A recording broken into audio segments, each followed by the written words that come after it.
YouTuber Shanmukh అతని అన్న సంపత్ వినయ్ కేసులో సంచలన విషయాలు వెల్లడించారు పోలీసులు.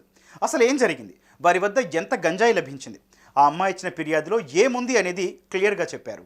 ఏ పనినైనా ప్రొఫెషనల్ గా పనిచేసే వాళ్ళు కావాలా? మీకు దగ్గరలో ఉన్న ఎక్స్పర్ట్స్ తో వెంటనే కనెక్ట్ అవ్వండి. ఇప్పుడే టాస్క్ యాప్ ని డౌన్లోడ్ చేసుకోండి. యూట్యూబర్ షణ్ముఖ్ అన్న సంపత్ వినయ్ ఓ అమ్మాయిని పెళ్లి చేసుకుంటారని మోసం చేసి ఇప్పుడు వేరే పెళ్లి చేసుకున్నాడు. దీంతో బాధితురాలు పోలీసులకు ఫిర్యాదు చేసింది.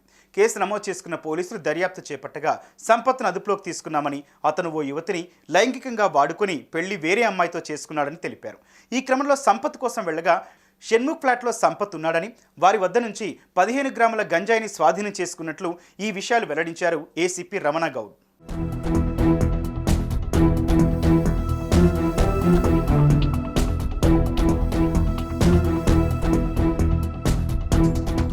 బాధితురాలు మాత్రం సంపత్పై ఆరోపణలు చేస్తోంది. తనకు న్యాయం చేయాలని డిమాండ్ చేస్తోంది. తనకు ప్రాణహాని ఉందని, సంపత్ ఫ్యామిలీ తనపై దాడి చేసే అవకాశం ఉందని చెబుతోంది.